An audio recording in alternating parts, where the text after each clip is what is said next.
Ladies and gentlemen, welcome your host, Adam Brown. Hello. How are we doing tonight, guys? Oh, good. Welcome out, everybody, to The Hive. Give it up for The Hive for hosting this event. This is so fun. It's nice to see who showed up late, I'm assuming, because, yeah, these are the terror-filled seats, apparently, that no one will touch. That's cool. Thank you for respecting still COVID. Thank you so much for doing that. Appreciate it. Welcome out. Tonight is a Humor You show in celebration of that. Who's here who's maybe in Humor You, or anyone who's been in Humor You or anything like that? Cool, we got a small crowd. That's cool. I always love asking during these shows any sort of question because it's fun doing comedy for Mormons, because I always sustain every question. Thank you for raising your hand for who's in Humor You. For those who don't know, Humor You is the stand-up club at BYU, so everybody you see tonight is either in Humor You or they went to Humor You, former BYU students. So yeah, if you didn't know what Humor You was, now you do. If you don't know what BYU is, they're that school that's got the #1 football program in the nation in like 1986 or something like that. And now I think it's a community college, I'm pretty sure, based on the performance. So yeah, anyway, but welcome out. I'm your host for the evening, Adam Brown. I'm so excited to be here as host. Job of host means it's my job to hype you guys up, as well as to see what you're into, what you're not into as well, joke-wise. So it's going to be some fun experimentation. But are we looking forward to it? We excited to have a good time? Wonderful. Wonderful. Like I said, I went to BYU. It's been a long time since I've been there, but I went to BYU. I didn't look like this when I went to BYU. As much as they say they like Jesus, they don't really dig the look, right? It's not their sort of thing. Back in the day, you weren't allowed to have long hair or a beard or anything like that, but you could have a mustache. A mustache. Like that one. Thank you, Sarah. Yeah, as soon as I started mentioning, I could see the quiver of excitement on your upper lip. You're like, he's speaking to me. That's fun.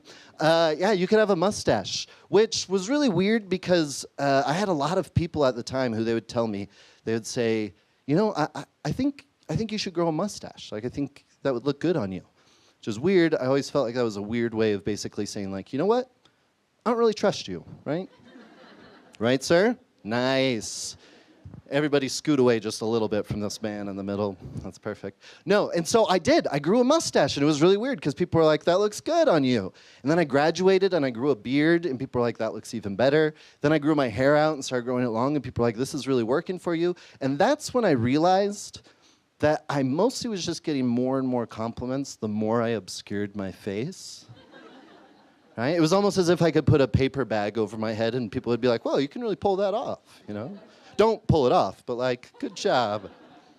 It's really good. So yeah, who went to BYU here? We got anybody? BYU? Yeah, okay, sustained again, excellent. You can just let it out. It's a comedy show, it's all good. This isn't Sunday school. I appreciate the volunteerism, but it's okay. So yeah, BYU. We got UVU people here then? Oh, okay. Oh, wow. Sounded liquored up if you ask me. Immoral if you ask. No, just joking. Just joking. It's cool. We welcome all types, those from BYU and those who wish they could have gone into BYU. We welcome both types as well. No, I was excited to do this show. I was looking through kind of my old stuff for old jokes, because like I said, it's been a while since I went to BYU and Humor You, and I was digging through, and I found the first note card of the first jokes I ever wrote for Humor You, and I wanted to do some of those tonight. Is that all right? That sound cool? Cool, so let's see. I haven't looked at this yet, so let's see.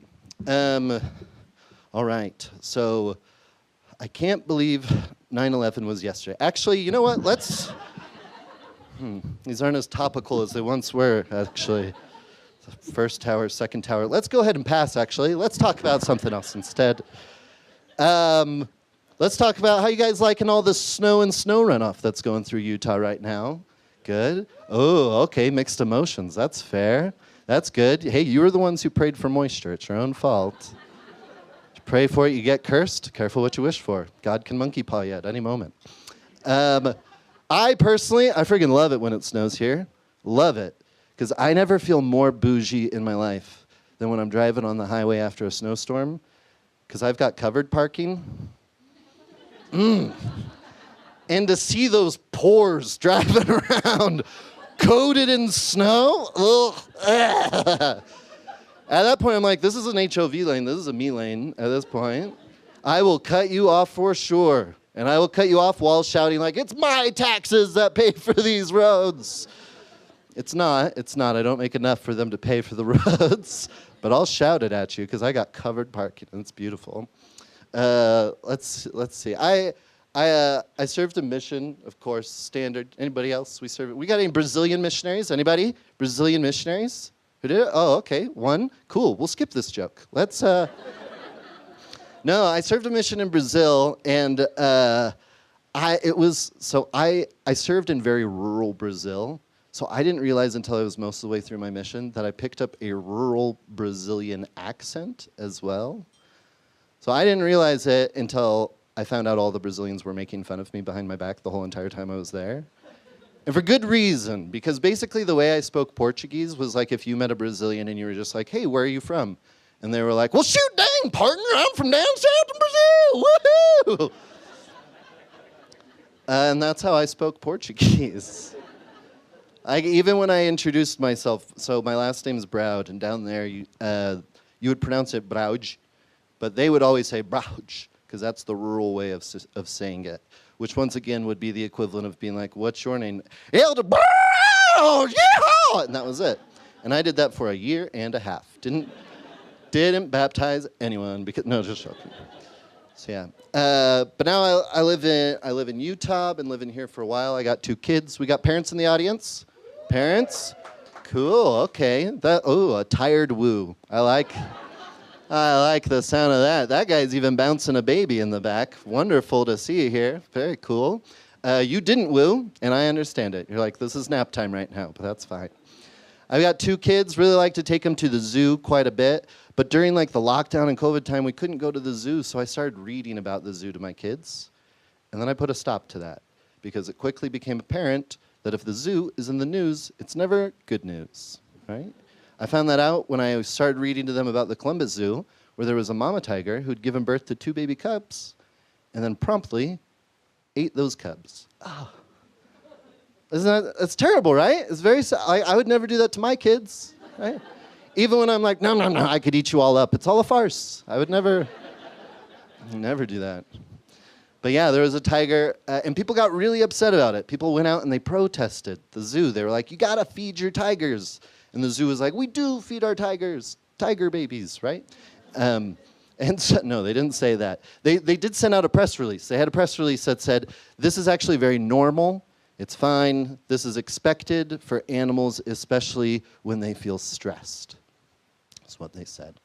And in that moment, I didn't feel like the word stressed was quite strong enough for that action, right?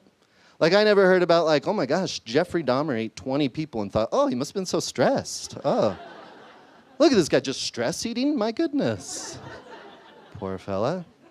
So yeah, so it ruined zoos for us. We can't go to the zoo anymore, me and my kids. In fact, it ruined zoos. It also ruined Daniel Tiger, is what it ruined.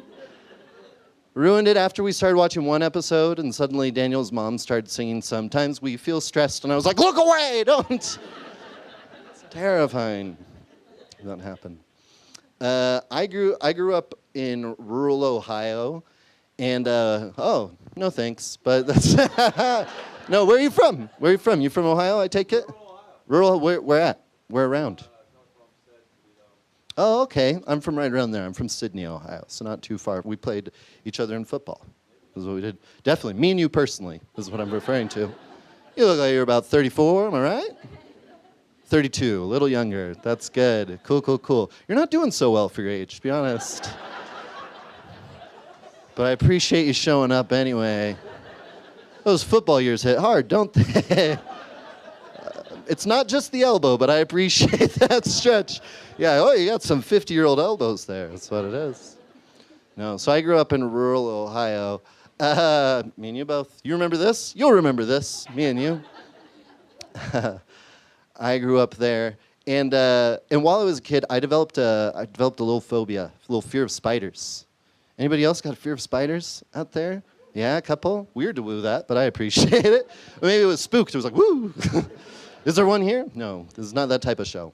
It's also why I didn't go back to the zoo. So anyway, no, so I got scared of spiders, and I think I had a pretty good reason, better than most people who are scared of spiders. It's because I, as a kid, got bit on the butt by a brown recluse as a kid. Yeah, oh, there you go. Some people know. Which, if you don't know, it's one of the world's most venomous, deadly spiders. I didn't even know I'd been bit until I was changing for swim lessons. I shared a room with my brother, and as I was switching out of my shorts, all of a sudden I heard behind me, my brother goes, "Ah!" And I go, "What?" And he goes, "There's a hole in your butt." And I go, "Everybody's got a hole in their butt." And he's like, "No, this is like a second one." And I was like, "Oh, that's interesting. That's problematic, right?" And so I had to go to the doctor, and I'll be honest, I was actually kind of stoked at first when they told me I'd been bit by a spider, because at the time my favorite superhero was Spider-Man. And I was stoked. I literally jumped off the table at the doctor's office, ran to the window, jumped on it, and just slid down slowly, like, what does this mean, right? Hoping to get some Peter Parker powers. But it was good I didn't develop them, because I grew up watching the Tobey Maguire Spider-Man, right? And if you guys know that one, he gets bit on the wrist, and then he can shoot webs out of his wrists, right? Whereas I got bit, we'll just say my web slinging would have been a bit more traditional, right? That's what it is. And I can't imagine being saved by that Spider-Man. If you're suddenly getting robbed or something, and he jumps down, he's like, "Hey, you want me to hit him with my sticky butt gunk?" And I was like, "No, that is discharge. No, thank you, sir. I'd like to stay away." Okay, I actually, so at the beginning, I was joking about doing some of the first jokes I did for Humor You, but I actually would like to do that. I've got some one-liners, some of the first jokes I ever did when I started stand-up. So I'm going to do those set to ukulele. That sound good? All right. Thank goodness you wooed for that. Very disappointing if you're like, "No, we're good. This is enough. This has been fine." All right. There we go. Like I said, it's been a while since I played. It's because I need the pick. There we go.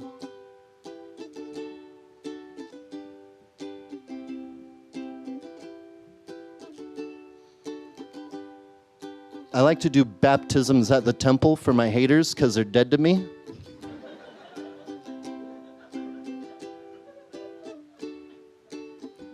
Give a man a fish. And it'll be like, "Gifts are not my love language."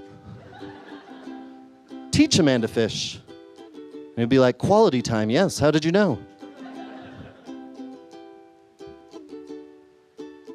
There's a restaurant up in Orem that I like quite a bit called Sushi-Ya. Do you guys know it? Sushi-Ya?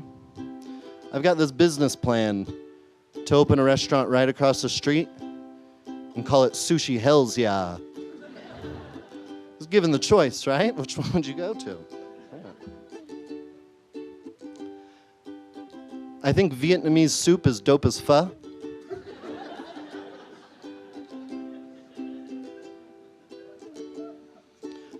A friend of mine one time, he was asking me why Christians always seem to get married so young. I didn't know what to say, so I just said, "Well, sometimes abstinence makes the heart grow fondler." Like I said, I'm supposed to test out which jokes you guys are into, and not that type. That's good to know. It's good to know. Pro-abstinence crowd, that's good to know. Every time I poop, I dedicate it to a friend. That way, if they ever say, "No one gives a crap about me," I can let them know that just isn't true. Good. I was talking to this kid, and I said, "If you could wish for anything in the world, what would you wish for?" And he said, 1,000,000 wishes. So I had to let him know that's not quite how the Make-A-Wish Foundation works. Okay. Lost some of you on that one.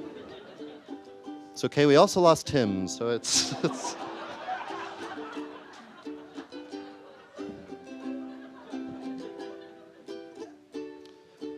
Sometimes I wonder what Captain Hook did beforehand.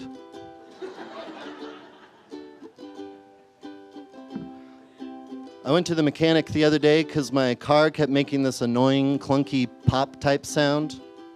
He was able to fix it. He just took out the Imagine Dragons CD. That's what it was. Okay, Imagine Dragons fans, but yet I'm still going to end there. Thank you so much, guys.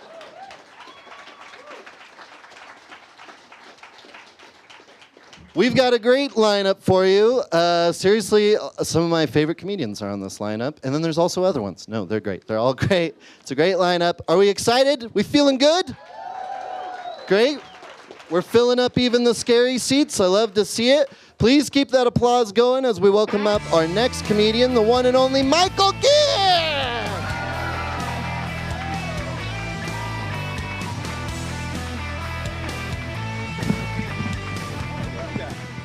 Thank you.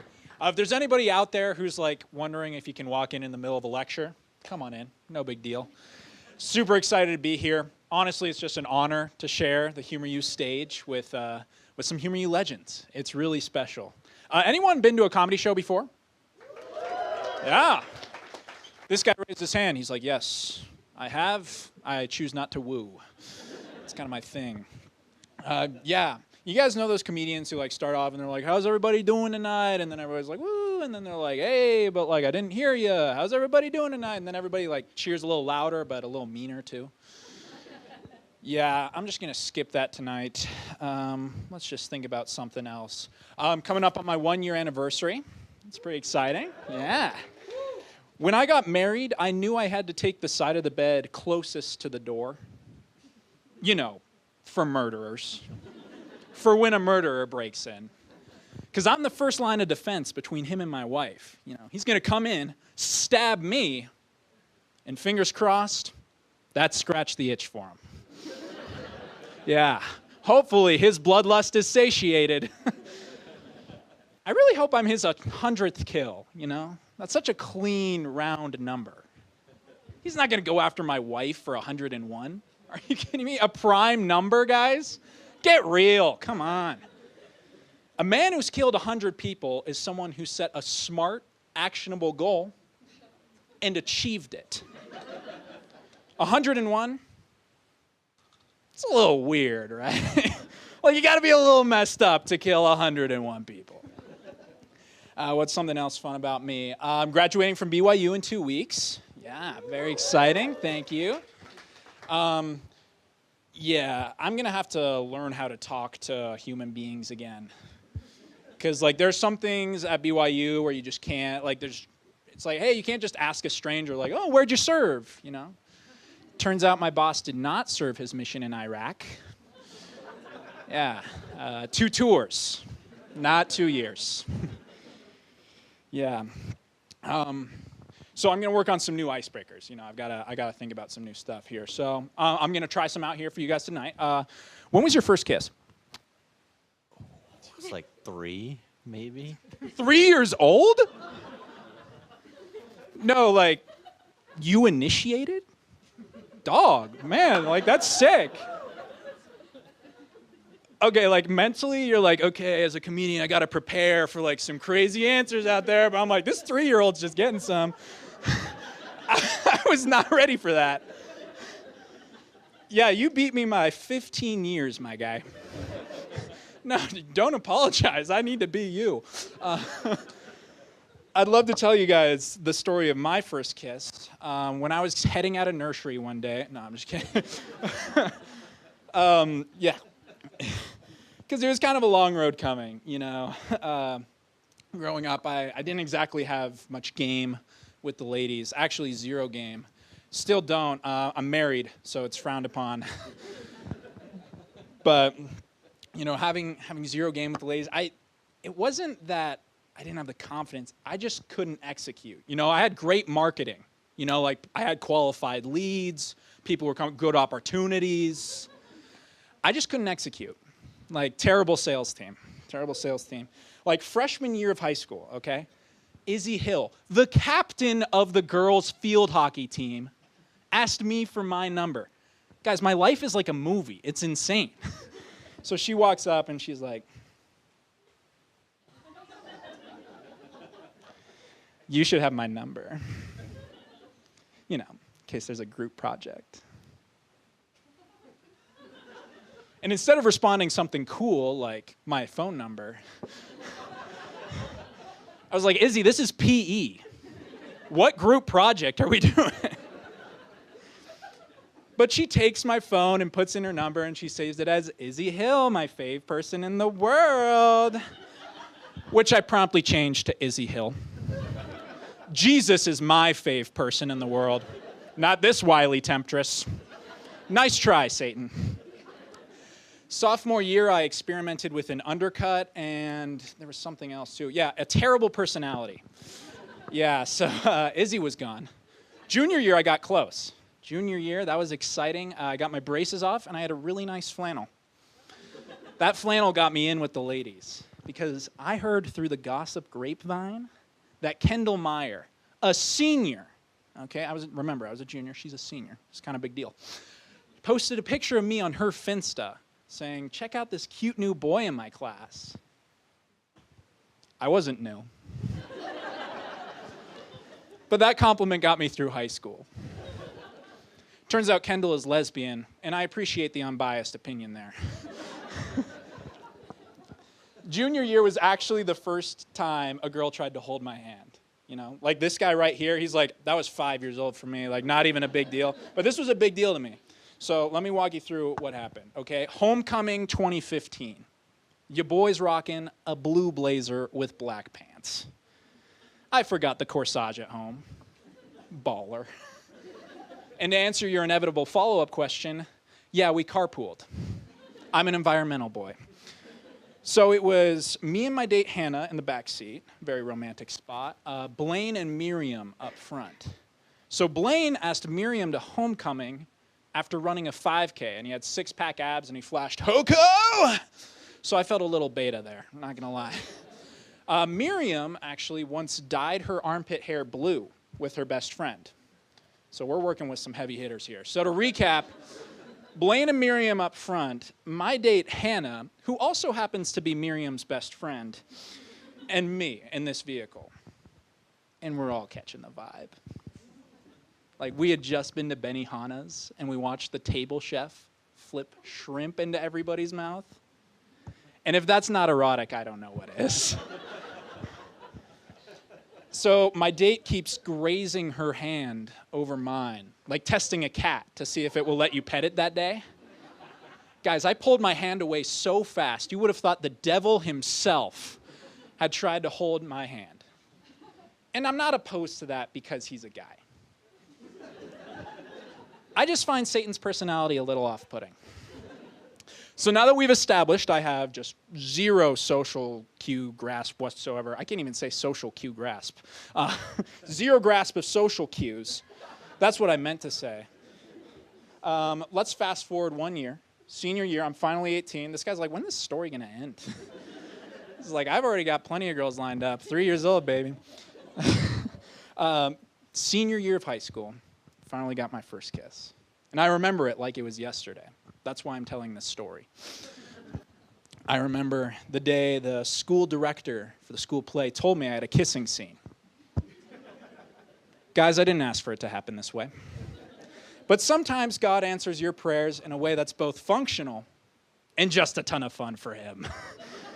You know, like I'm sure he just dapped up Adam after that one. It's nice. And I was really nervous, but at the same time, I was just kind of like, you know, at this point, let's just get it over with. You know, I'm 18 years old. My biological clock is ticking. I'll take what I can get. So the director's like, hey, you're going to have to kiss a girl on stage. You're cool with that, right? In front of the entire cast. How emasculating is that? It's either admit I'm the most virgin above all other virgins, or be like, yeah, cool, it's whatever. Yeah. But internally, I was freaking out. Because this wasn't even the first time I had to kiss someone on stage.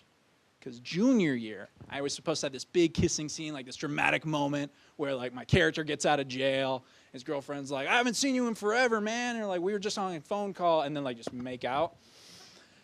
You may notice the conspicuous use of the phrase supposed to. That's because she couldn't go through with it. To quote her, Every time I psych myself up for it, but then I look at your face, and I just can't. That's what every teenage boy needs to hear. That because of his physical appearance, girls find him repulsive. Yeah, so not only have I never kissed a girl, girls couldn't even fake it, you know? So anyway, the director takes us to a room, and she's like, lights a candle, first of all. She's like, I'll let you two get comfortable. Which is the weirdest thing anyone could ever say in that situation. And let me tell you, kissing, not as intuitive as I thought it was going to be. It took a couple of tries. But eventually we got the hang of it. So final day, you know, it's the last day of the play. She turns to me and she goes, I guess this will be the last time we ever kiss each other, huh? To which I reply, now if I don't got that dog in me, and we dated for 6 months. And with that, I'm Michael Gibbs. Thank you so much. That was my set tonight. Let's keep the party rolling. We have an amazing comedian coming up next. Please give it up for Madeline Meldrum!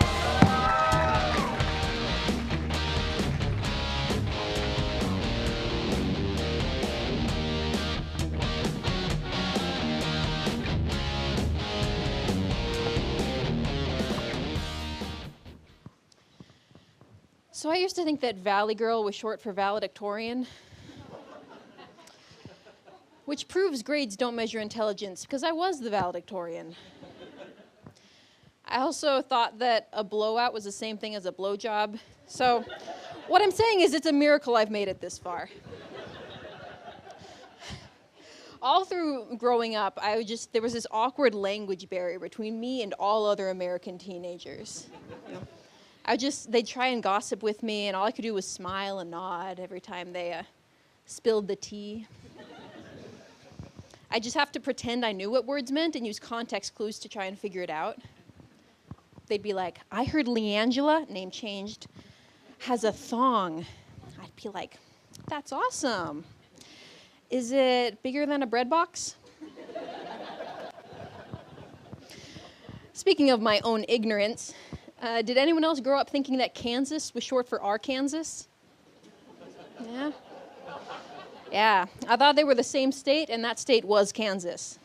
I didn't know Arkansas existed until I was probably 13 years old, which is about when I figured out Santa Claus didn't exist, so that was a pretty sucky trade-off. Is anyone here from Arkansas?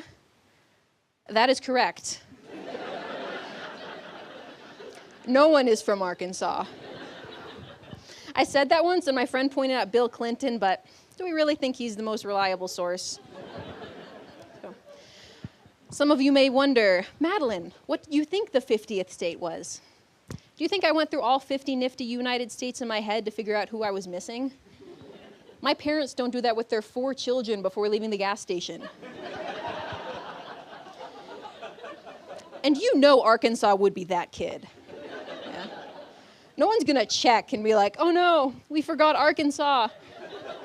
Back in the 1950s. He's probably still there. While writing this set, I actually Googled fun facts about Arkansas. And Google asked, did you mean facts about Arkansas?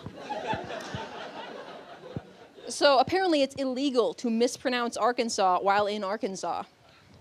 Yeah, I'm actually kind of jealous of that one, because if I could find everyone who mispronounced my name, I'd have more money than the state of Arkansas. I should get this out in the open. I don't have like a personal vendetta against the state of Arkansas. I wasn't bitten by Arkansas as a child. Like, it's no tragic backstory. It's just really fun to mock. I found a list of 50 facts about Arkansas, but they kept repeating the same ones because they only had 29 facts. They didn't even have to be 50 fun facts. They just needed 50 pieces of information. That's like 3 minutes in a finals review. Couldn't do it. One that they did have was Arkansas's state fruit is a tomato. That tells me all I need to know. It's like, it's technically correct, but it still upsets me. Another thing that upsets me is Zumba. Yes, seamless transition, I know. Zumba's really rough. Like it's a workout plus all the worst parts of being female. You have to move your body in weird ways, smile for strangers, be sweaty. Zumba occupies this space of being both empowering and deeply annoying, like eating a vegetable. Zumba instructors hate me. I'm short, so I always stand in the front, but I am not enjoyable to watch. A big part of Zumba is dance-oriented, but the only dance I know how to do is that one when someone's walking at you and you're trying to figure out who's going to go left. It's like, I'm good at that one. The other problem is that I'm not peppy. Like Zumba instructors will talk to you the whole time. Like this is a live recording of Dora the Explorer. Except they're even more aggressive. Like, we are now going to jump up and down for 7 minutes, and I want you to scream the whole time. Ready? I'm like, no. No, you get 2 whoops out of me per class. Right? Don't spend them all at once. I have figured out that there is a specific criteria for songs to make it onto a Zumba playlist. They have to have a good beat, an unnecessarily long intro, and between 3 and 7 words of Spanish. Usually numbers. I call this the Pitbull principle. You can get around that, though, if the song includes the word Zumba. Who's writing those songs? No one is going to buy an album of that. Your only profit is going to come from the 4 specks of dust Spotify gives you each time a Zumba guru plays your tune. That's a risky business venture. You gotta have a lot of faith in white women to make that kind of investment. And what's even worse are the songs that weren't written for Zumba, but they just shoved the Zumba war cry in there to make it count. You got a song like, "Hello, darkness, my old friend, Zumba!" That one really gets your heart rate up. I do enjoy exercise, until you tell me to be sassy about it. I had this Zumba instructor, she's like, "These aren't just squats, these are sassy squats." I'm like, okay, how does one be sassy? And she said, "Put your hips into it." Ma'am, I am Caucasian. These hips were forged in the fires of Western Europe. They are fused with my rib cage. I'm not putting them into anything. Like, maybe your hips don't lie, but my hips are deaf, dumb, and mute. So. Last fun fact you'll get about me tonight is that there is no responsibility in my life that I take as seriously as, "Hey, will you watch my stuff for a minute?" My senses are heightened. I become intensely, even intimately aware of every human and animal in a 3-mile radius. I think I have a maternal instinct. I would do anything for that random stranger that I've never seen before and will never see again. Do I remember what they look like? No, I do not. Would I hand the stuff over to anyone who walked up to me and said, "Hey, thanks"? Yes, I would. Would I still die for this individual? Absolutely. If I had somewhere to be, forget it. I will wait hours for them to come back. I will wait at that train station every day for 10 years until my owner comes home to claim their Tupperware of spaghetti. I forget my stuff even exists. If some rando so much as breathed too close to my rando's stuff, I would go feral. But someone could walk off with my entire backpack and I would not notice. So I guess if you guys need to rob me, now you know how. Although if you're thinking about getting into the robbing game, I would recommend not starting with amateur stand-up comedians. Kind of a high-risk, low-reward situation there. Maybe low-risk, low-reward. No risk, but also low reward. I do think that selflessness of watching someone else's crap is the purest kind of love. The Greeks called it agape, which is derived from agape, will you watch my stuff?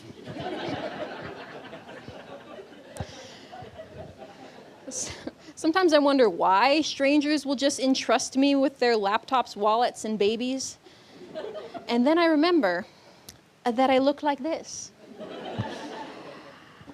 I have the kind of face that if you saw in a lineup, you would fire the guy who made the lineup. Like, hey, what is that small girl doing there? Yeah, I don't care that her DNA, fingerprints, and monogrammed name were on the murder weapon. Look at her. She's 14. You know, if they're that small, we gotta throw them back. Have her watch everyone else's stuff while we finish. Thank you, guys. I'm Madeline. Yeah. All right. Our next comedian is someone you know and love. He's funny, he's TikTok famous, and he is my next step to Kevin Bacon. It's Daniel Spencer.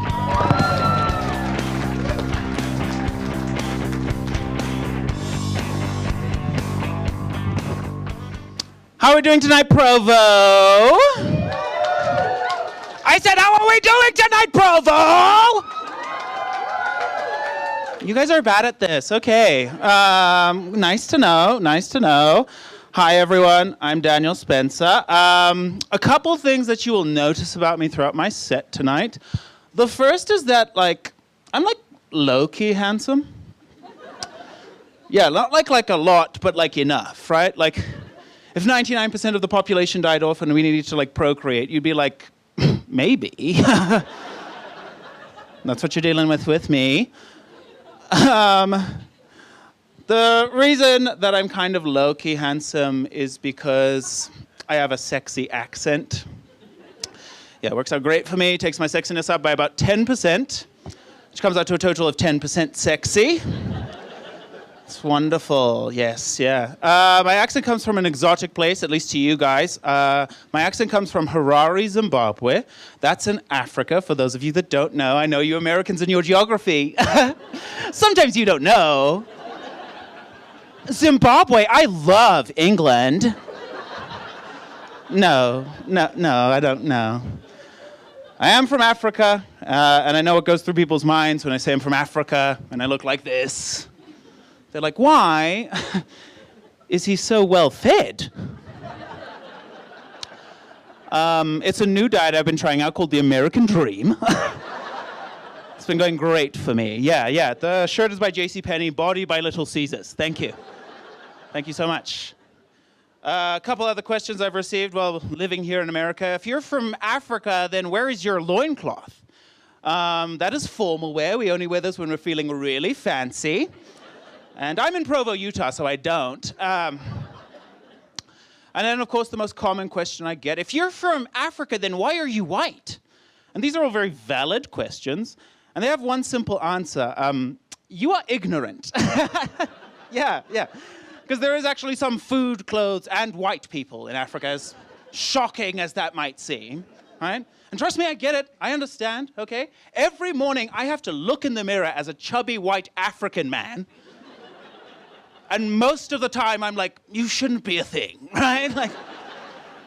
It's like I'm like Bigfoot. Yeah, there's enough evidence to back my existence, but deep down, you just feel stupid for believing it, you know? That's weird.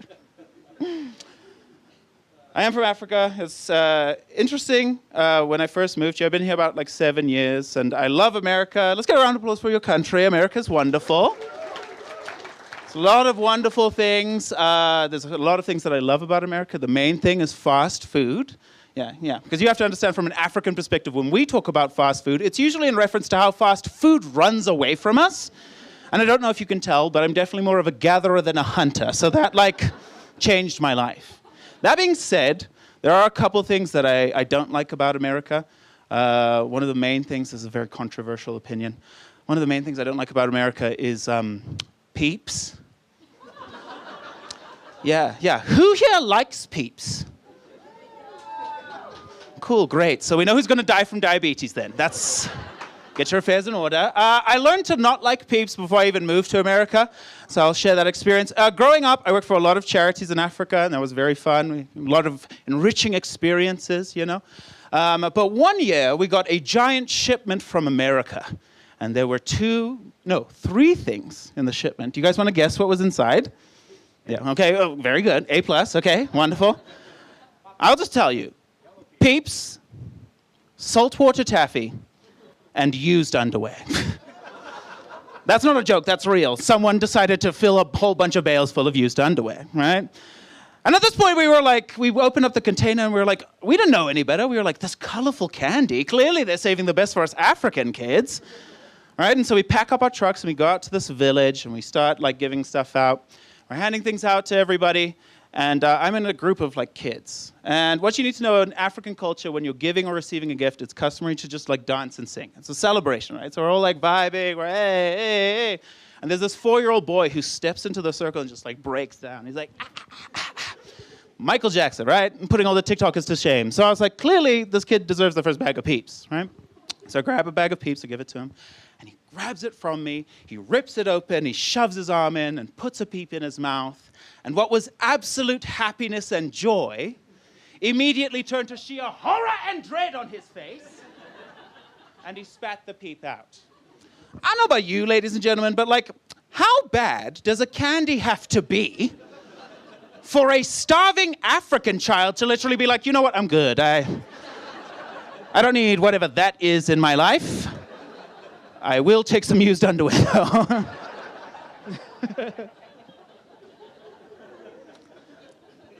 Moving to America was interesting, mainly because I didn't move anywhere like cool, right? I grew up watching Hollywood movies. Everyone moves to New York to achieve their dreams. New York, LA. I didn't move anywhere cool like that, no. I made the horrible mistake of moving from Africa to Utah. Nobody told me about Utah. Okay, it isn't white here. The weather, the people, white, okay? How white is it? You guys don't say swear words here. You say shiz and frick. That's worse than the original word. Okay? Also, like, what is shiz? That sounds like a fricked up cheese spray. And it makes sense because everyone in Utah is crackers. So that's cheese and crackers, that's the joke. Shiz. It was interesting moving from Africa to Utah because almost immediately I recognized that I was the token African guy in most social settings. Right? I also decided to attend BYU, the whitest school in the whitest place on earth. How white is it? People just break out into Disney songs whenever they feel like it. We Don't Talk About Bruno is a lot better when it's not sung by a chorus of whites, okay? It's very different, very different. Right? And again, I like immediately knew. I was like, wow, this is very interesting. I was the token African guy in every social setting, which I think speaks volumes for diversity at BYU, right? Like at this point, they should just change the slogan. Like it should be like, Brigham Young University, even the Africans are white.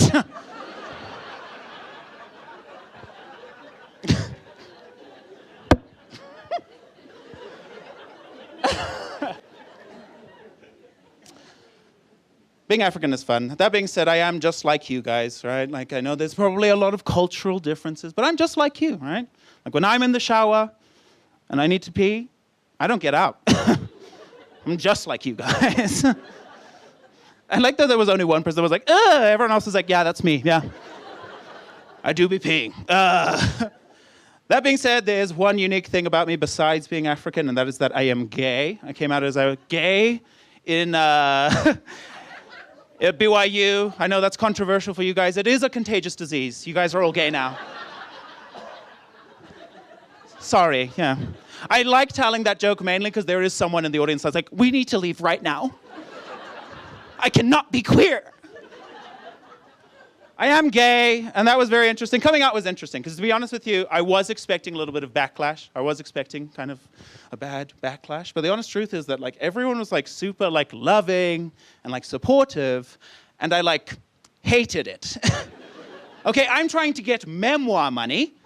You think Netflix is going to buy the rights to a story about a boy that was loved and accepted by his community? No. At best, that's a Hallmark movie. The only thing missing from the equation is like, I don't know, a family-owned bakery going out of business and a horse that doesn't like me anymore. Perfect Hallmark movie. That being said, there was a little bit of hate, right? There was a few guys that would like slide into my DMs and be like, the gay agenda is attacking us. You're shoving the gay agenda down our throats. Right? And that's the weird thing for me because like, this is the thing. Like, even as a gay man, I feel like the people that are pushing the gay agenda the most are straight people. Because you guys are like super gay, particularly straight men. You're like really gay, and like you don't even know it.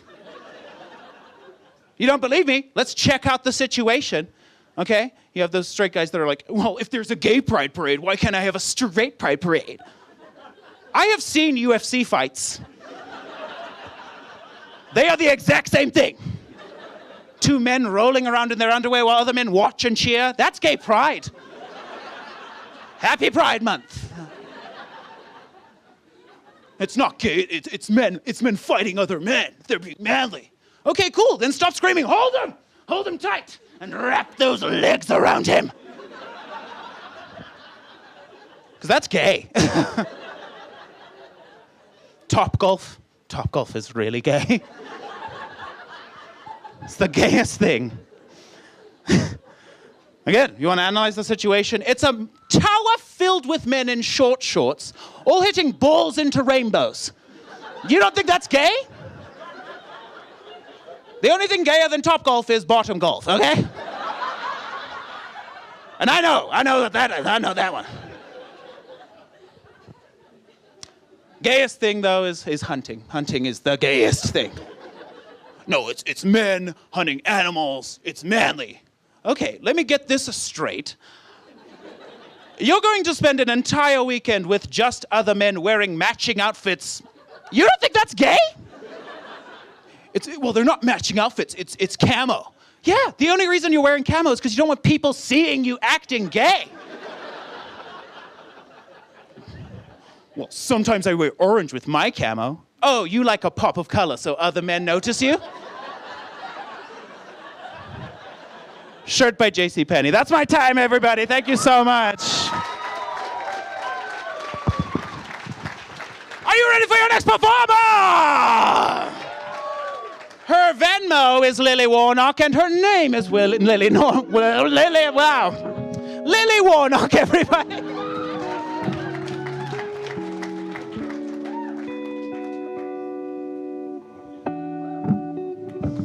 Hey guys, what's up? How's it going? Okay. I guess not good.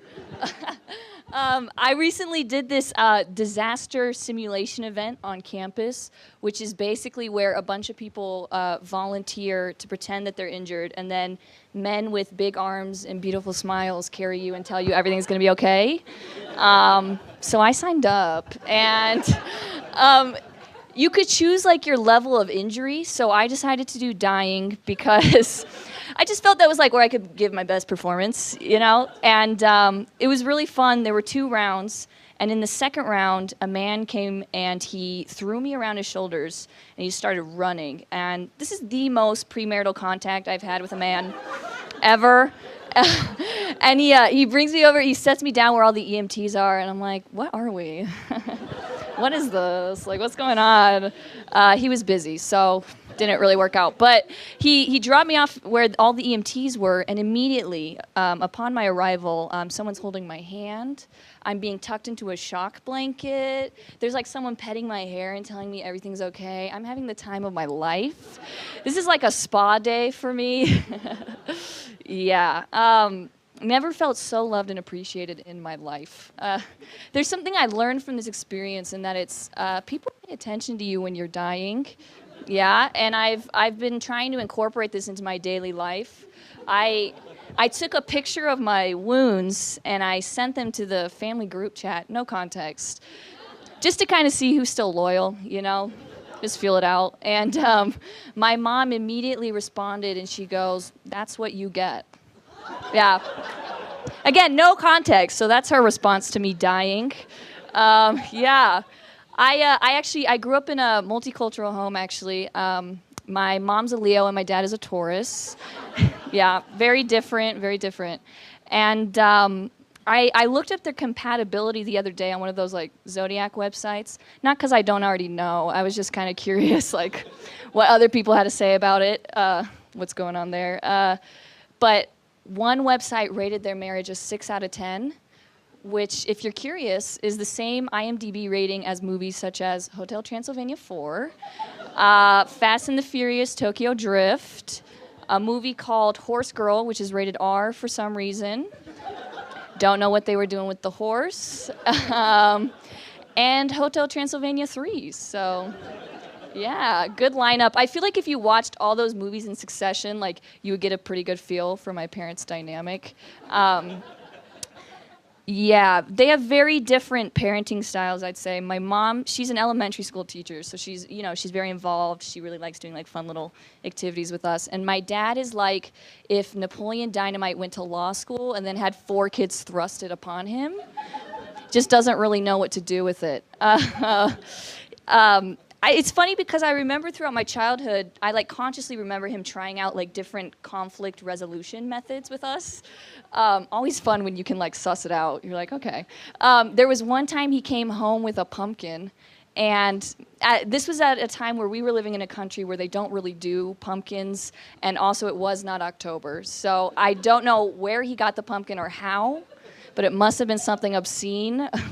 Like, yeah.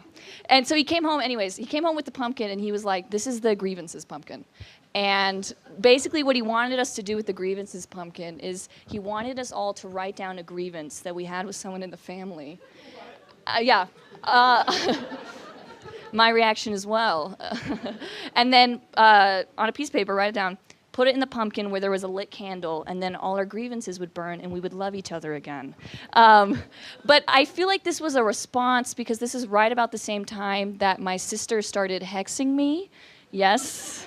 My sister hexed me when we were teenagers, and I think it just goes to show how much of a spiritual giant I am that I'm still here, because it has not worked. But yeah, so my dad had good intentions. I think what he thought was that the grievances pumpkin was gonna like somehow be a solid substitute for therapy. But what he did was he turned out all the lights in the house, and then he started playing like creepy organ music from the family computer in the living room. And then he summoned us all out of our rooms because we were told to wait in our rooms. He brings us all out, so we're brought in, and then the pumpkin's on the table, and he tried to carve the word grievances into the side of it, but he misspelled it, so it was actually the Grievanus pumpkin. Yes. And then I couldn't really even see what I was writing, but I knew what my grievance was, and it was that my sister was trying to kill me with witchcraft. Yeah, and then my sister's grievance, and also the reason that she was trying to kill me with witchcraft, is that I kept doing the seafood joke to her. At dinner, we would sit across from each other, and if you don't know what the seafood joke is, you chew your food up, and then you go, hey, do you like seafood? And the other person says yes, or they say no, and then you go, seafood, and that is punishable by death in our family. So she was not having it. Yeah. To cut a long story short, the pumpkin caught on fire. Pumpkins are not flammable, so again, where did he get the pumpkin? And that was the last family home evening activity that my dad was allowed to run. Yeah. My parents, they are united on one thing, though, and it's asking me about my dating life, always asking me about my dating life, which is weird for me because I'm married. Yeah, I am. I'm married. There's this fictional character, and yeah, in my head, we've like built a beautiful life together. We have. He's a character from a fantasy book series that has been adapted into a TV show. And listen, he's a little morally dubious, okay? He's a little violent. He's killed before and he will kill again, all right? But he had a bad childhood, so lay off, people, okay? And when I get obsessed with something, like I get really obsessed with it. So the second season dropped like a month ago, and in the lead up to it, I just kind of let it consume me, and I skipped 2 weeks worth of classes just so that I could like lay in my bed and just kind of giggle to myself as I like looked at pictures of this guy. Yeah, not even like different pictures, same pictures, no new pictures coming out. Just every day, phone this close to my face, 100% brightness, just zooming in, just kind of see if I missed anything. But yeah, I'm watching the show with a friend who has not like read the books or anything. So there's this scene in the show where he's in a gang and he's confronting this other guy in another gang, and he's telling him that if he doesn't tell him what he wants to hear, he's buried his toddler son alive and he's never going to find him. And I'm watching this scene and I'm sweating. I'm sweating because I'm so attracted to this man. My body, I'm not going to say that actually. I'll tone it down for you guys. I was sweating. And the episode ends, and I turn to my friend to discuss, and she's horrified. She's like, I know this guy is supposed to be a protagonist, but like he's like a really bad guy. And I was like, his dog literally died when he was a kid, and this is how he copes. So what are you talking about? She was like, I guess she was like watching that scene, and she was thinking, like this is a really good portrayal of how like anger and vengeance can consume your life and drive you to commit horrible actions. And I was watching that scene, and I was thinking, I want to have your kids. That's where I was going with that. I think the reason he's so attractive, though, is like his ability to commit to an aesthetic, I think that's an element that a lot of dudes are missing these days, is the element of visual storytelling. Because this guy, he walks around, he wears all black suits, he's always wearing gloves, and he has a cane because he has a limp, and the cane has a bird head on it, and that tells me everything I need to know, baby. Come on. Yeah, I see that guy walking down the street, full body scan, unresolved childhood trauma, I've deduced it, yeah. And from there I have questions, such as, do you like birds? Do you not like birds? Did birds kill your whole family, and so now they're like a symbol of your vengeance or whatever? And if I asked him any of these questions in universe, he would shoot me in the head. He would kill me, but that would only intrigue me more, right? Because why'd you do that, babe? Why are we doing this? And did a bird with a gun kill your whole family? That's why you think it's appropriate to act like this. Yeah, that's my set, guys. I'm Emily Warnock. Yeah. Yeah. Next up, we got a great comedian for you. His name's Michael Meehan, and he's from Texas. So yeah.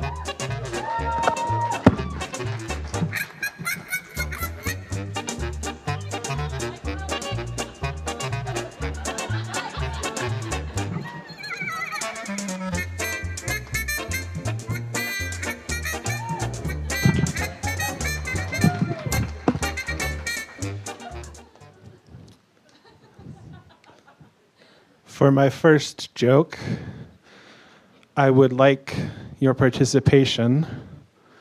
If you would all close your eyes and think back to earlier in the week, specifically Tuesday, because I wrote this joke on Tuesday, and I think it works best fresh. So just think back. Try to remember what it was like to be living last Tuesday. I guess I'm the first person in my neighborhood brave enough to turn on the AC this spring. Got a bunch of cowards out here, none of their ACs are on. Listen, there is a point every year where it goes from being heat mode to cool mode, and we are flipping that switch, and we are never going back. I'm better than Puxatawny Phil. Does anyone still have their eyes closed? You do? Okay. But when I said that, listen, I say this as someone with autism. Is your autism diagnosed or undiagnosed? Because I would be doing the exact same thing.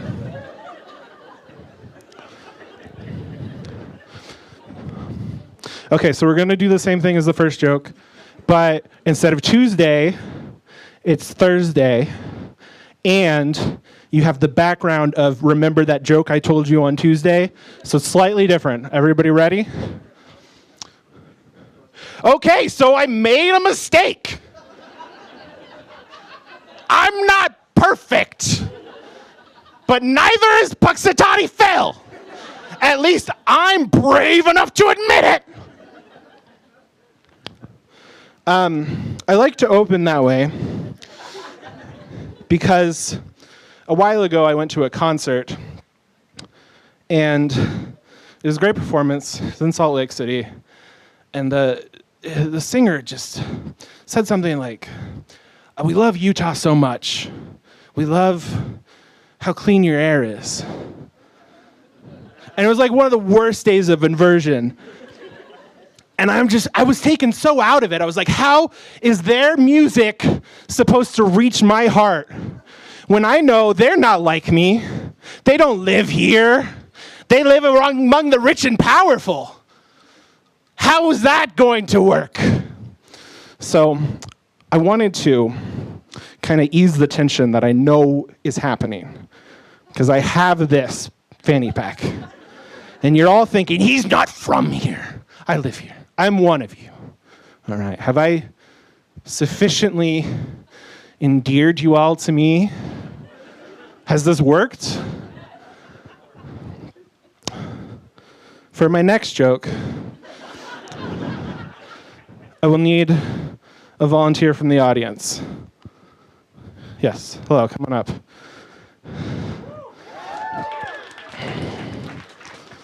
What is your name? Jonathan. Thank you so much for doing this. Have we ever met before? No. Good. I have with me a deck of cards. If you would, take it, inspect it, make sure it's just a normal, regular deck of playing cards. I want you to pick any card in your mind in the deck. Think of any one. Once you've locked that in, share that with us. Tell us all what it is. Two of clubs. Everyone remember the two of clubs. Do you feel comfortable shuffling a deck of cards? You can say no.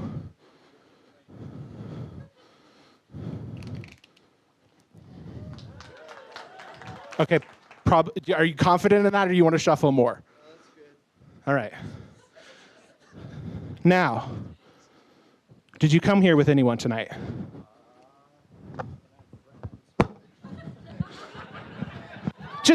That's what I mean. I don't need your life story. Just name one of them. Colin. I want you to think of a number between 0 and 10. Shout it out to us. 5. 1, 2, 3, 4, 5. What was your card? 2 of clubs. 2 of clubs. Is this your card? Close. Magic's not real! This is a comedy show. Go sit down.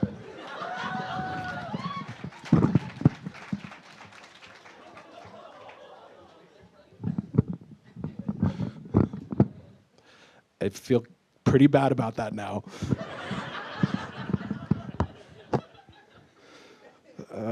This does not make me look good.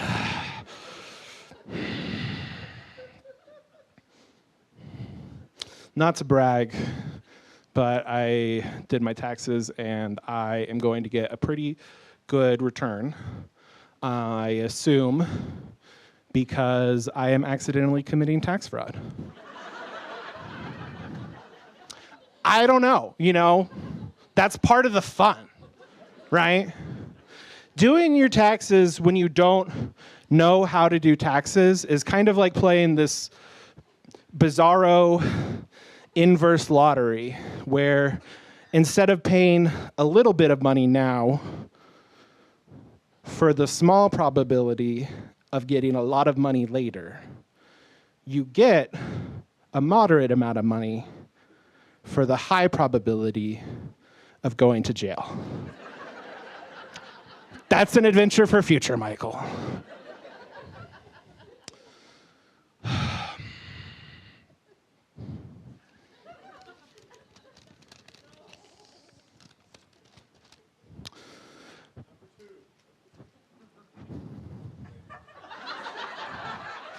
We're at least on 7. He listens. When I said close your eyes, he kept them closed. What makes crazy bread so crazy anyway?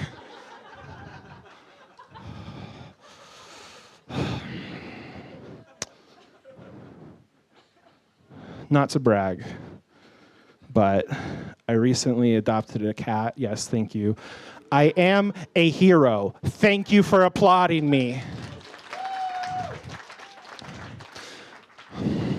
It's been great. I love my cat, but we do sometimes disagree politically. Like, not in a big way, right? Like, it's not like my cat's a racist or something, right? I would never live with a racist.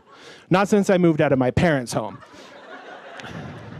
No, my cat and I, we are actually different kinds of leftists because I'm an anarchist and he's a meowist. Yeah, I guess the cat's out of the bag. I'm an anarchist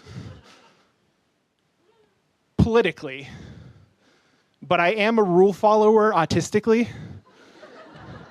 Like, if we are playing Uno and you try to play a draw 2 on a draw 2, I am pulling out the ruling book and showing you what it says. All right? And if you try to then say, no, you have to draw 4, all of a sudden I'm like, you know what? Maybe the state should have the right to execute its citizens. Death penalty doesn't seem so bad now.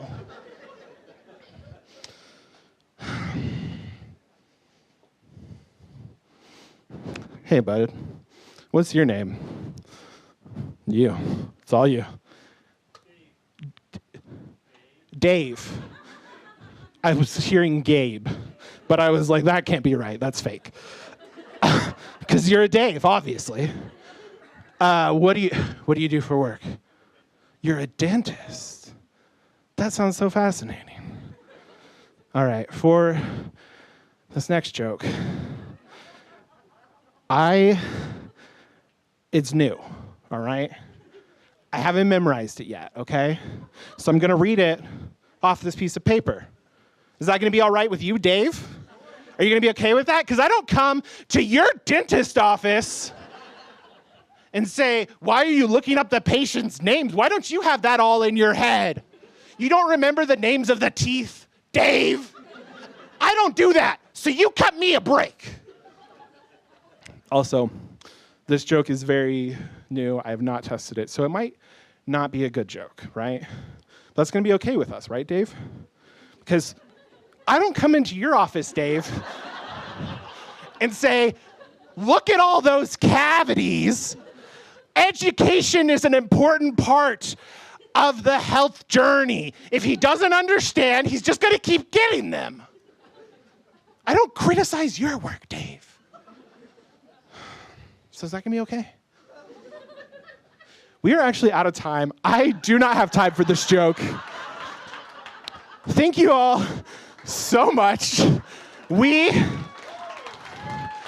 Coming up next, we have another comedian currently in Humor U. He is a senior. He is studying advertising. He's got a big shot, fancy pants job in New York doing copywriting, which is great because that's going to be taken over by ChatGPT yesterday.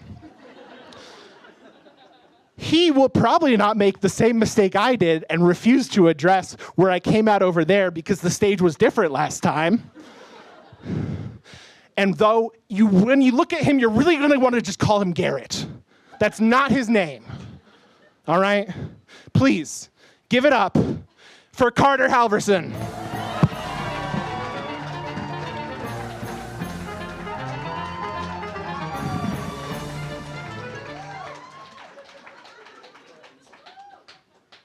Did he do magic? Did he do magic for you guys? Now, I know what you're thinking. You're thinking, he's wearing the exact same jacket as he had on the flyer. That's so you don't confuse me with Michael. Or Aaron. Or Madeline. All right. I don't know what my coworkers are eating, but I know from the sounds they make alone that it is not good. And by that I mean the sounds that they make whenever we find ourselves together in the bathroom. Yeah, to their credit, public bathrooms were designed for shame. Just the acoustics perfectly reverberating, every last little sound to all your neighbors. Awesome.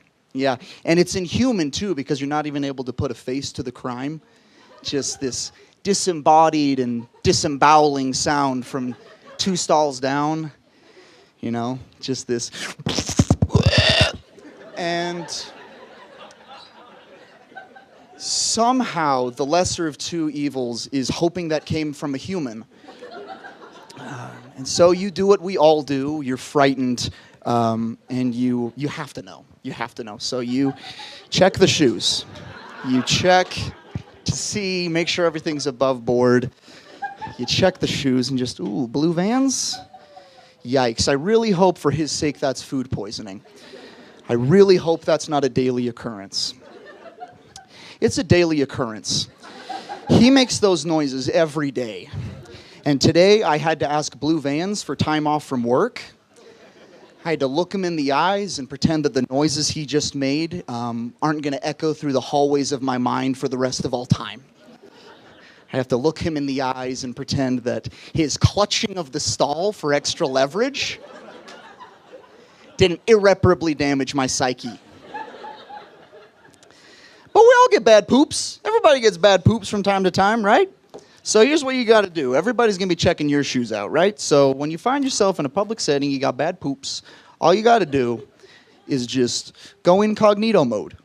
Just, they're never going to know. If there's no shoes to trace it back to, they're never going to know. It's great. It's excellent. Another technique I've been employing recently that works remarkably well, we've already established that they're able to trace it back via the shoes, yes? So what you have to do is just go barefoot. Yes.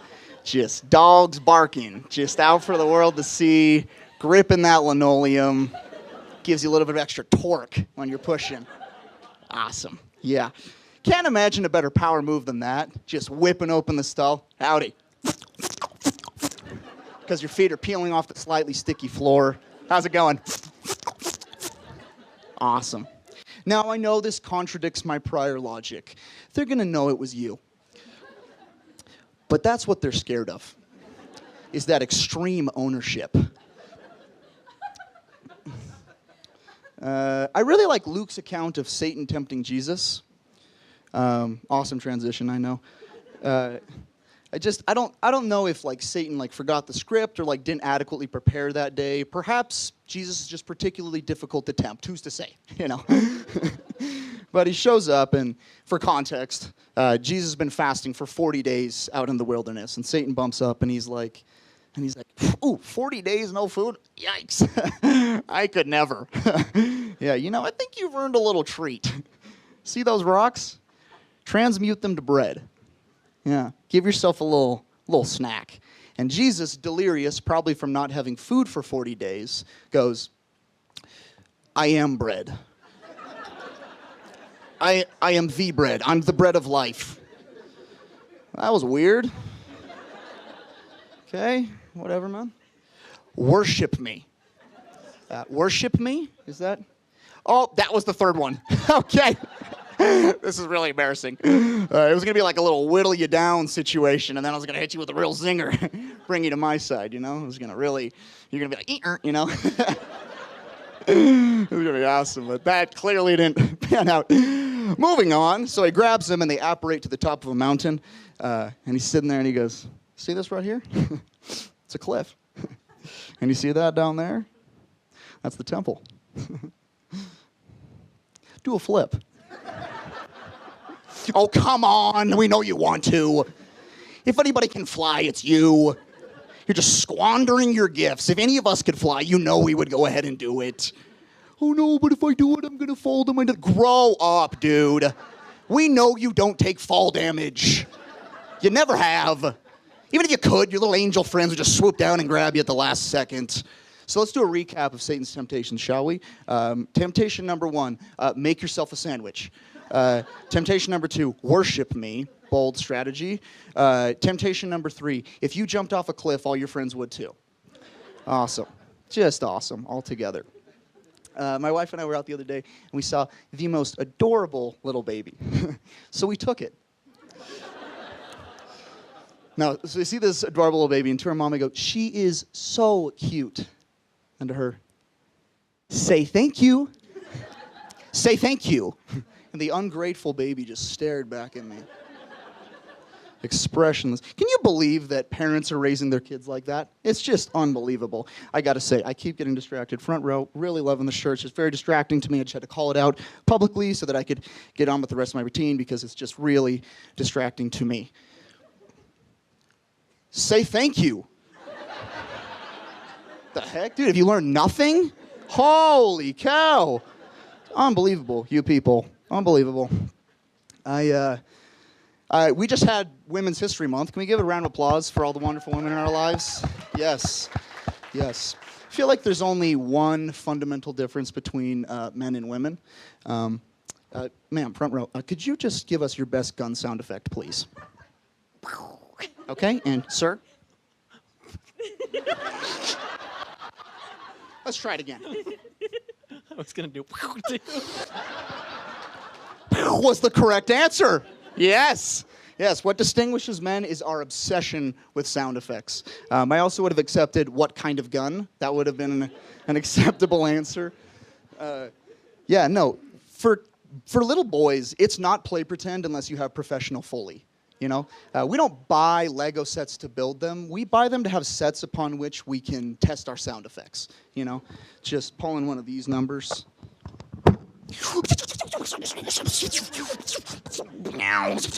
And if your kid doesn't do this, he's a psychopath. Get him checked out. I've actually been told I've got some pretty cool sound effects myself. What's happening? Are you guys? Okay, twist my arm, I'll do them. Holy crap. You guys. All right, for sure.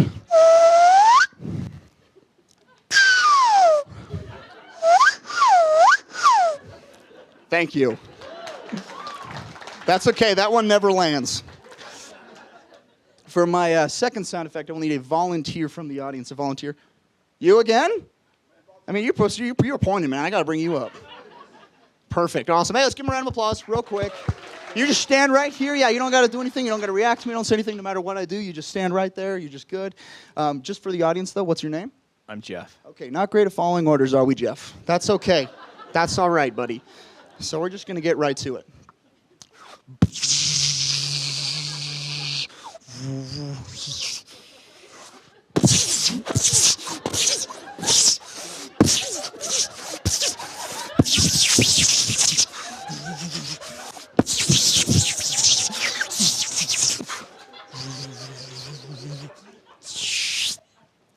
Give it up for Jeff!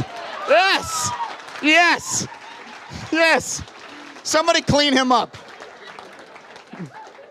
Get him out of here. Thank you, Jeff. That was an excellent performance. No, I actually just recently discovered that I'm pretty good at the old clown horn, the old donkey, donkey, donkey, donkey. It's pretty cool. I'm sure you're wondering, how did you figure that out? So I had a roommate who had a clown phobia.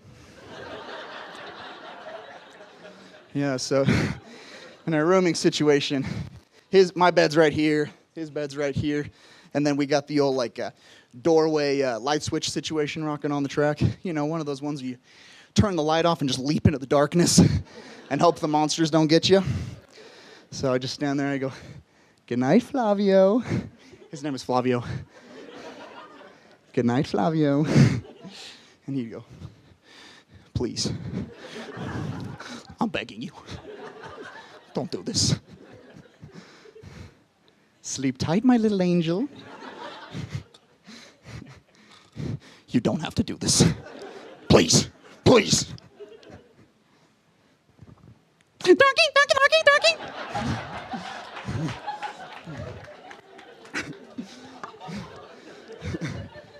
You know which group says horrifying things in a disproportionate quantity? Is children. Little kids say very scary things. Very scary things. I was talking to my little nephew the other day, and I made the mistake of asking him about a family trip that he wasn't born for yet. And I was like, "Hey, Roger, you remember when you guys went to Disneyland, right?" And he goes, "Oh, no. I was still dead then." I'm I'm sorry, what? No, not I wasn't born yet. Not even I wasn't alive yet. I was still dead. My parents had yet to master the Frankensteinian lightning to res me and then turn me into a flesh golem that stands before you. No. I'm like, okay, let's just move on, Rudge, shall we? How old are you? And he goes, completely disregarding the question, mind you, I'm this many, which I think was a threat. I don't know, I feel like that's not his age. That's the number of clones that he has just walking around, and they're just swapping places at any moment, which means we're outnumbered, and that's quite frightening. How old are you, Rudge? I'm this many. We are legion. Oh, holy crap. Very frightening. Now, so the other day he comes up to me and he goes, Uncle Carter, I'm going to wear you like a coat. You want to wear my coat, buddy? That's not what I said. Worship me. Thank you. That's my time. Awesome. Ladies and gentlemen, your next comedian and final performer is Aaron Woodall. Aaron is certainly the most famous of the Humor U gang. He was listed as one of Conan O'Brien's comedians to watch, but nobody did, so we're really glad you're here. Give it up for Aaron Woodall!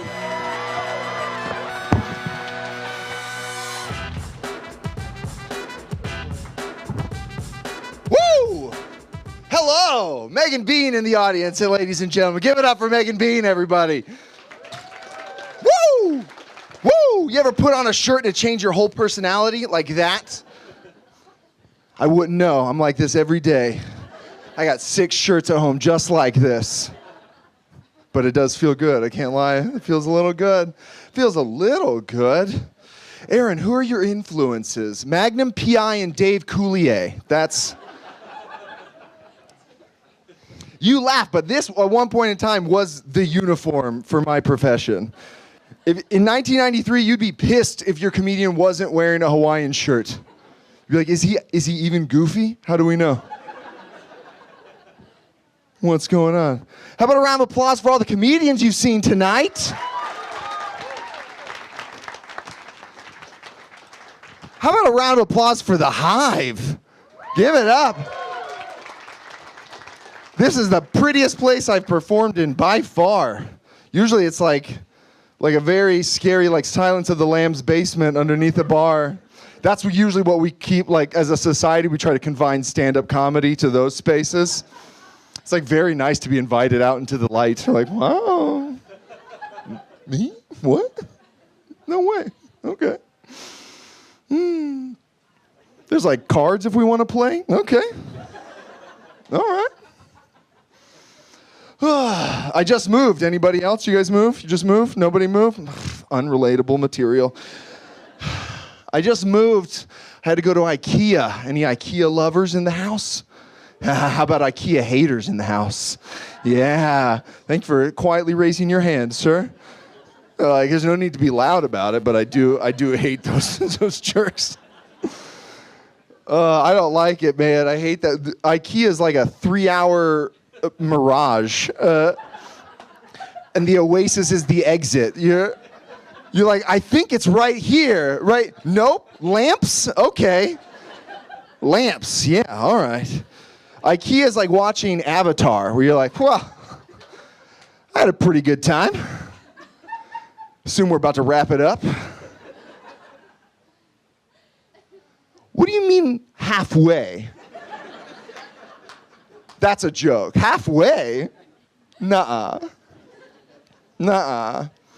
Any store that you walk into and they present you with like a map and a set of instructions, I'm out. Nope. I couldn't even handle the arrows on grocery store floors. You know, remember? That was a messed up. What? I think we need to bring them back, though. That was the only time I feel like we were one people. It was like the most divisive time, and we all hated each other. But all of us, every single one of us, with one voice, looked at those arrows and said, no. Right? No. You want me to go around? You want me to do a lap for the mac and cheese? There's no way. I went backwards. That's what I did. I wanted to follow the rules as much as I could, but you know, like the mac and cheese is like right there, and there's an arrow that's like this. And I would just...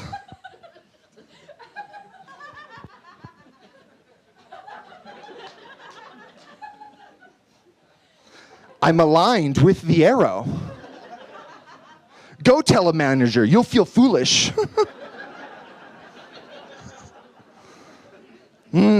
I can't wait for the next pandemic. How about you guys? Honestly, every few years I could go a few months without seeing any of you. I think it's good for us. I think it was a good reset for a lot of us. You remember coming back out? It was so weird. I was convinced everyone was flirting with me. Like if you just made eye contact with me, I was like, what is happening here? I went to Einstein Bagels one morning, and there was a guy outside. He said, hey, man, can you buy me a cup of coffee? And I was like, oh, my gosh. Shut up. I'm not even cute right now. Yeah, I'll get you a cup of coffee, man. For sure. What is this? Does anyone know what this is?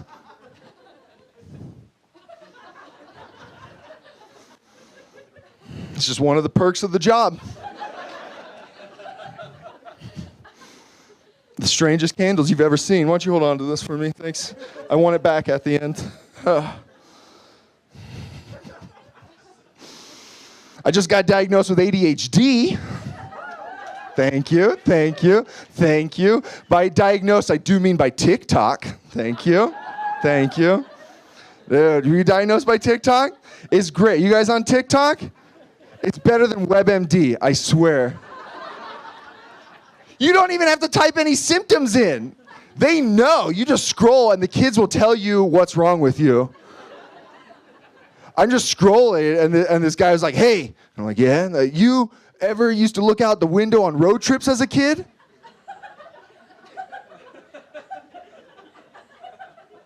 Yeah, you got ADHD, man. I don't know what to tell you. Hey, yeah? You ever like polite to people? Yes. That's a trauma response, bro. Get that looked at. Hey, you ever have trouble falling asleep at night? Yeah, that's because you haven't gotten over the pedestrian you struck in New Mexico in 2017 that night.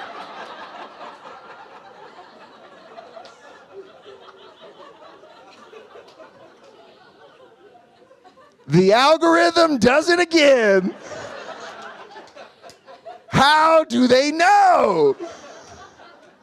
It's nuts. I got diagnosed by TikTok, but I got real Adderall. You guys on Adderall? Yeah? Are you enjoying it? It's not doing much for me. I don't like it.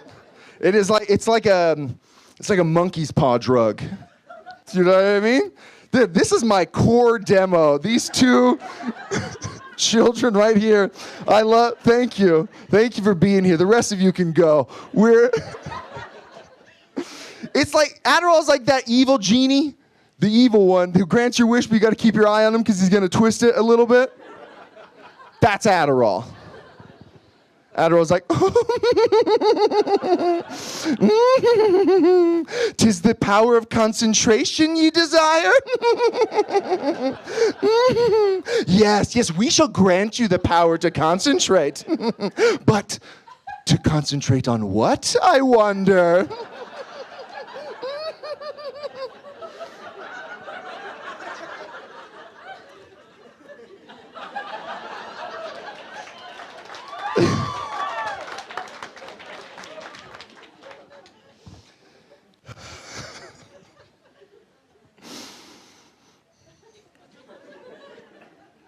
Like now I'm just fixated on this, you know? Like, how long has that been here? This is there the whole time? Oh, am I telling jokes? Oh, dang it. Will you write jokes today, or will you call 3 friends from high school and alphabetize your socks? Every day is a toss-up. You don't know. Are you focused? Are you concentrating? Okay. Why do they give it to us? They're like, I don't know what to do about, your productivity, but here's some meth, I guess. I don't know. We've been giving it to a lot of people. Just try it, man. I don't know what to do.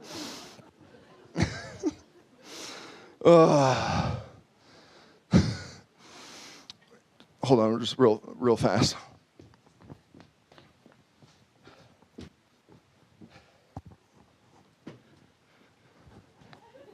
Is it okay if I tell some jokes about you? Can you concentrate that much? Nice. Okay.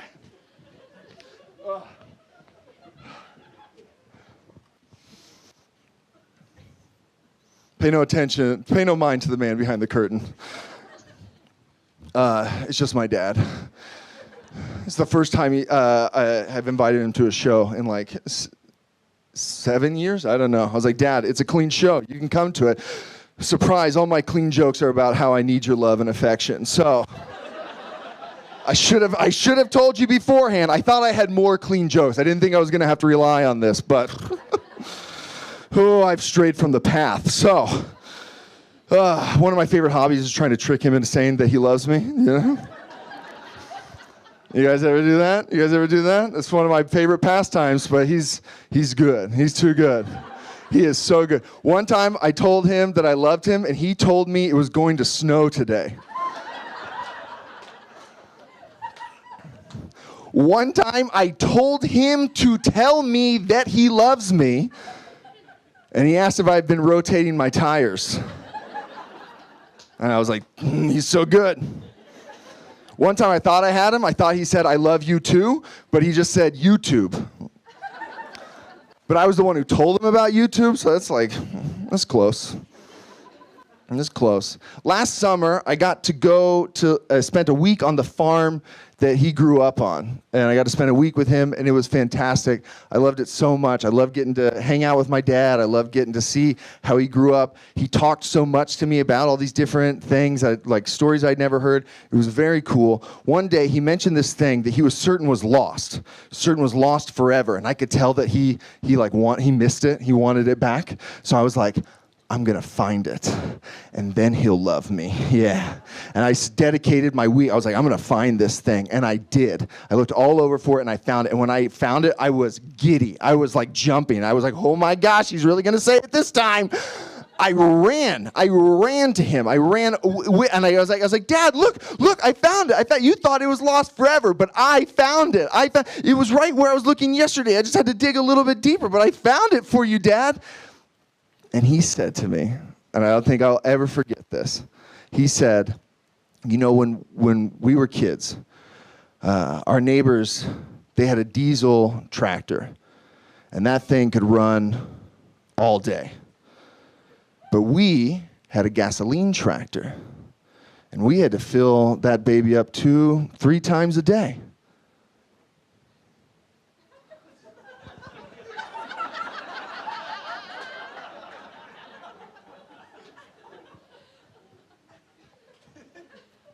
Good talk. And that's when someone told me my dad might be autistic.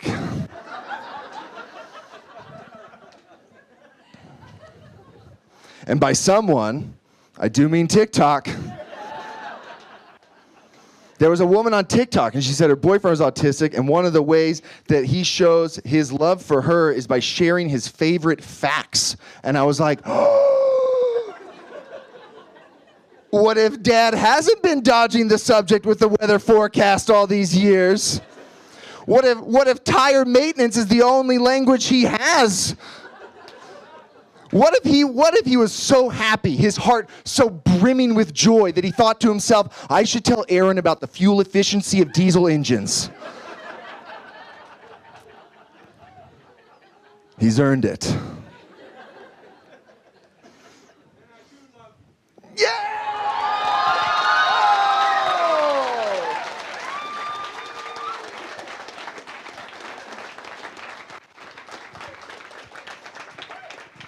That's on camera.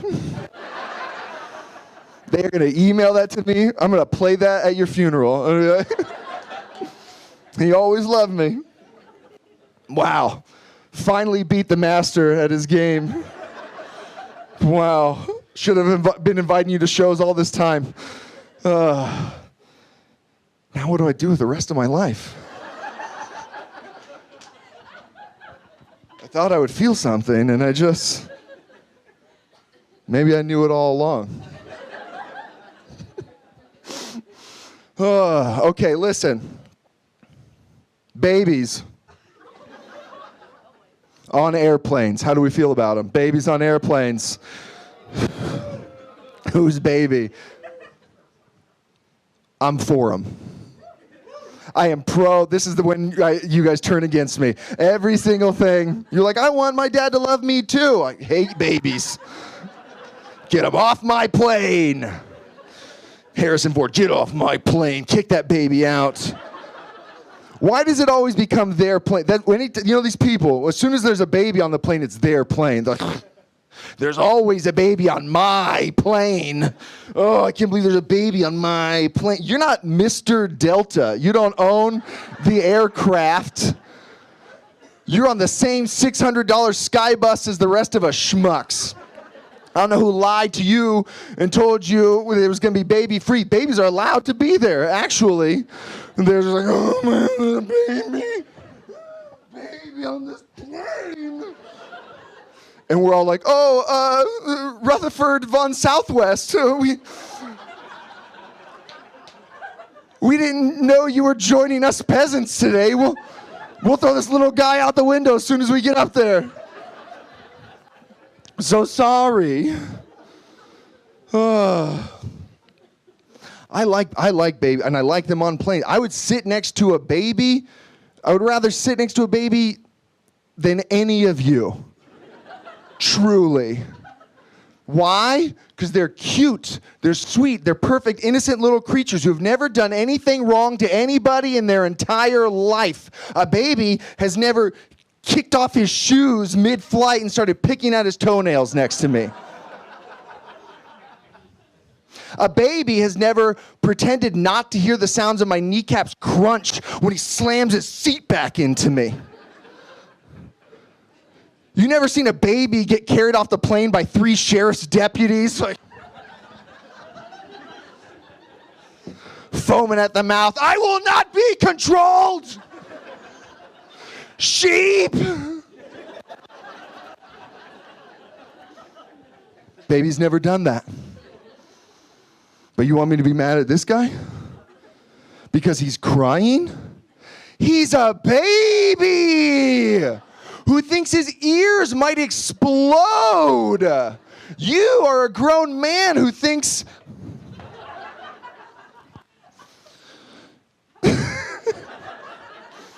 I told him I need a much bigger stage. I was like, listen, I had a Red Bull tonight. I need so much more room. I know saying is like 12 weeks ago, this little guy was ripped from the ether and thrust into a physical world and forced to learn and endure mortal suffering. He's not trying to ruin your Jack Reacher reading time. He just wants to know where he is and why his mom disappears every time he turns his head. Have some compassion for the little fella. And buy yourself some headphones. What are you doing? Are you raw dogging this cross country to Orlando? Are you insane? You don't have to hear anything on a plane. They sell them at the gate. Take some accountability. You messed this up. Don't blame this on the baby. And don't you dare blame it on the parents. If you get mad at the parents, I'm gonna mess you up. I'm gonna fight you. Do you think they like this? You think they want to do this? No one wants to bring a baby onto an airplane, okay? But grandma's not gonna make it to another Christmas, so this is it. This is the reason we're alive on this planet. So let's empty the savings and endure the wrath of strangers so Nana can hold the future in her hands for a fleeting moment before she crosses onto places we cannot yet follow. And you're up there like, I'm trying to watch 500 Days of Summer. Did somebody bring a miracle onto my plane? Did you guys have fun tonight? Everyone but the stool said yes. I'm so sorry. After the show, you guys are all gonna exit out those barn doors right there where Ryan is, and you might see me there hawking my wares. This is my T-shirt. This is the Aaron Woodall T-shirt. This is what I looked like during the pandemic. If you want to get a shirt, it supports me. It means a lot to me. These guys just like paying me in J-Dogs tonight. I was like, what's the pay? Ryan was like, it counts as you're ministering. I was like, I'm there. Let's do it. So it's a very nice shirt. It's a 60-40 cotton poly blend, ring spun fibers. Very soft. Here, tell them how soft it is. Very soft. Yeah, very soft. Okay, listen. My last joke is my most controversial. I don't want anyone to be mad, okay? So just remember, we all had a good time, okay? It's about R-rated movies. Okay, and there's gonna be references to R-rated movies, and I know that you know them, so don't like act like you haven't seen it. Just laugh, okay? For the sake of this joke, I watch all of these on VidAngel, okay? Just like you. So I'm a dad now. I got a son. He's got a mom. I got a phone call from that mom. She said to me, I want you to stop showing our son R-rated movies. And I was like, okay. What's your plan for finding out if he's cool?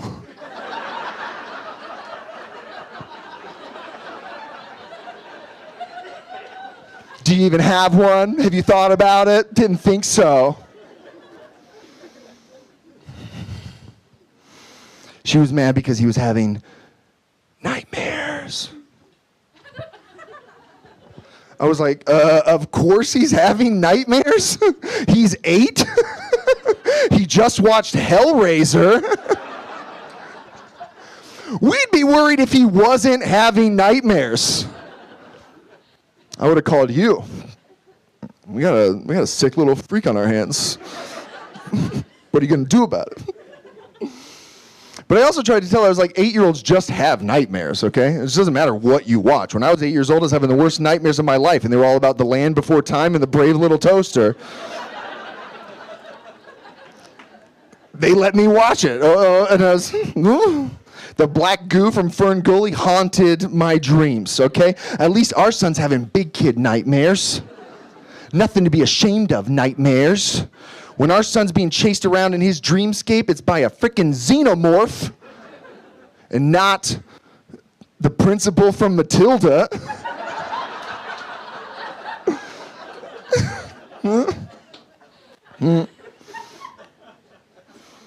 But I was a little offended. I was like I'm a dad. I'm a divorced dad. Showing bad movies to my son is my God-given right and purpose on this planet. I wouldn't do that to you. I would never ask you to stop crying at his haircuts. That would be against your nature.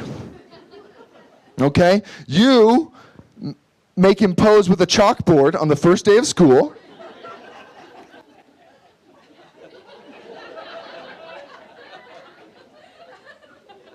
I make him watch Predator at an impressionable age. These are our divine roles. But all this is happening because we watched A Quiet Place 2. It's PG-13, by the way, okay? It's baby stuff, okay? child's play compared to what he's already seen, okay? Which includes child's play. So I thought we were fine. I didn't know he was going to have Quiet Place nightmares. Also, he told me he watched Quiet Place 1 with his mom. Turns out, no, he didn't. No, he did not. He lied so he could see the movie. And that's what I was mad about. That's what I couldn't believe my little guy was lying to me. Oh, like, really, buddy? But you're lying to me now, huh? Wow. You're gonna sit there, you're gonna lie to me? You're gonna lie to me about the movies that you watch with your mom? Then why can't you lie to your mom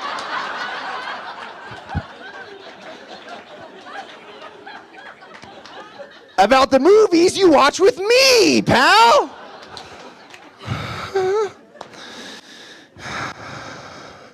Did you learn nothing from Fight Club? Provo, you are fantastic. Thank you so much. Give yourselves a round of applause. What a fun show.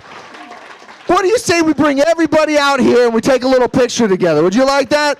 We want everybody come out here. We'll give everybody one more round of applause and we'll take a little picture together. And then while we wait for them, let's just chat. Oh. Hey, it's Michael, it's Adam, it's Madeline, it's Carter. Hey, not Garrett. Hey. Not Garrett. Were you supposed to be Garrett? Okay. Hey, we're all here. Let's all take a photo. 1, 2, 3.